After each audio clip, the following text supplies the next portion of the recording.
Bismillahirrahmanirrahim. Assalamualaikum warahmatullahi wabarakatuh.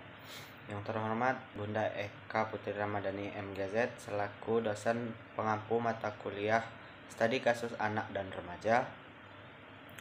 Di sini saya Yuhendra, NPM 2011080200 kelas BKPIC semester 5.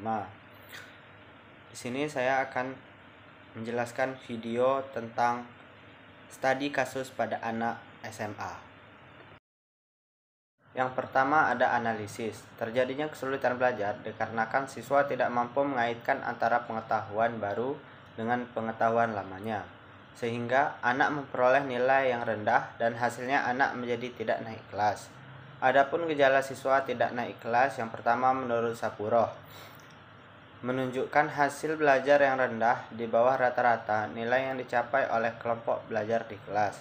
Hasil yang dicapai tidak seimbang dengan usaha yang dilakukan, lambat dalam melakukan dan mengerjakan tugas-tugas kegiatan belajar, menunjukkan sikap-sikap yang kurang wajar, menentang, berpura-pura masa bodoh dan berdusta, menunjukkan tingkah laku yang menyimpang seperti membolos, datang terlambat, tidak mengerjakan tugas, mengasingkan diri, tidak bisa bekerja sama, mengganggu teman baik di luar maupun di dalam kelas, tidak mau mencatat pelajaran, tidak teratur belajar, dan kurang percaya diri, dan menunjukkan gejala emosional yang kurang wajar, yaitu pemurung, mudah tersinggung, tidak atau kurang gembira dalam menghadapi situasi tertentu.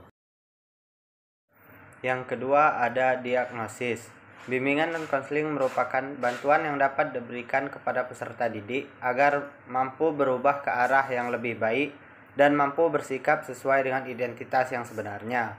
Selain itu, tujuan bimbingan agar individu mampu memecahkan masalah yang dihadapinya. Asosiasi Bimbingan dan Konseling Indonesia menyatakan bahwa bimbingan dan konseling pada satuan pendidikan adalah pelayanan, bantuan profesional kelompok maupun klasikal, agar peserta didik mampu mengarahkan diri dan berkembang secara optimal dalam bidang pengembangan kehidupan pribadi, kehidupan sosial, kemampuan belajar, dan perencanaan karir melalui berbagai jenis layanan dan kegiatan pendukung, berdasarkan norma-norma yang berlaku melalui proses pembelajaran. Adapun model konseling yang digunakan untuk menangani masalah peserta didik yang tidak naik kelas ini yaitu model konseling behavior dan rasional emotif terapi. Konseling behavior merupakan model konseling yang digunakan untuk mengubah tingkah laku menjadi lebih baik. Tokoh utama model konseling behavior ini adalah Wolpe. Rasional emotif terapi merupakan pendekatan behavior kognitif yang menekankan bahwa manusia berpikir, beremosi, dan bertindak secara simultan. Jarang manusia beremosi tanpa berpikir sebab perasaan-perasaan biasanya dicetuskan oleh persepsi atau situasi yang spesifik. Yang ketiga ada prognosis. Prognosis, setelah mengetahui faktor-faktor penyebabnya, maka dirumuskan alternatif bantuan yang akan diberikan kepada subjek kasus. 1. Secara bertahap dan berlanjut untuk mengatasi masalah tidak naik kelas. Untuk mengatasi masalah subjek kasus 1, menggunakan pendekatan model konseling behavior dan terapi rasional emotif.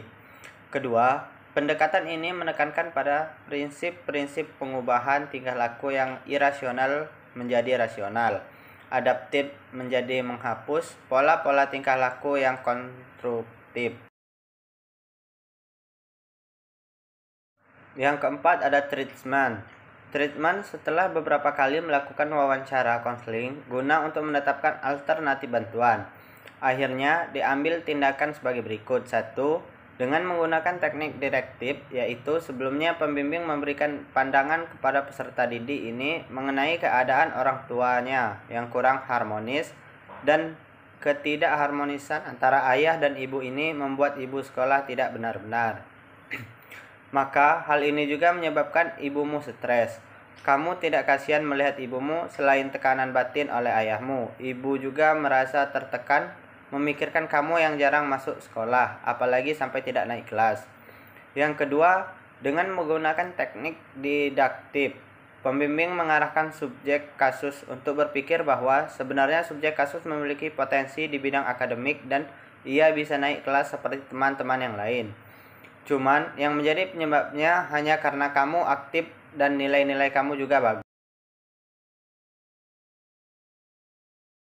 Yang kelima ada follow up. Peneliti melakukan evaluasi terhadap perilaku subjek kasus.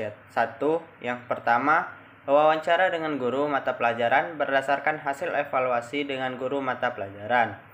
Subjek kasus sudah banyak mengalami perubahan, terutama dalam sekolah. Subjek kasus sudah rajin masuk sekolah. Yang kedua, wawancara dengan wali kelas berdasarkan hasil evaluasi dengan wali kelas. Subjek kasus sekarang sudah banyak mengalami perubahan, terutama dalam hal masuk sekolah. Subjek kasus sudah rajin untuk masuk sekolah. Yang ketiga, wawancara dengan subjek kasus berdasarkan hasil evaluasi dengan subjek kasus. Ternyata subjek kasus sekarang merasa banyak mengalami perubahan.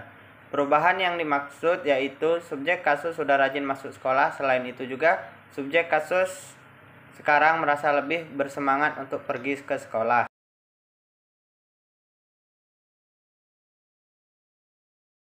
Tindak lanjut dari hasil evaluasi untuk diperoleh hasil yang optimal. Maka dilakukan tindakan yaitu bekerja sama dengan masing-masing pihak yang terkait dengan individu.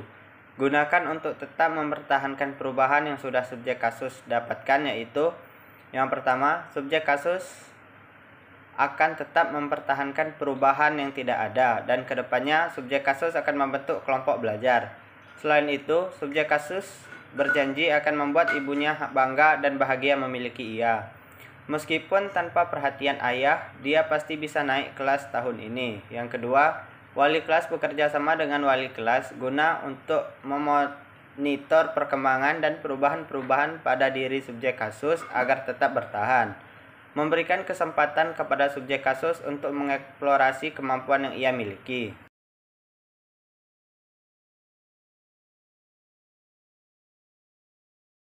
Sekian video dari saya, kurang lebihnya saya minta maaf, kepada Allah saya mohon ampun. Saya akhiri, wassalamualaikum warahmatullahi wabarakatuh.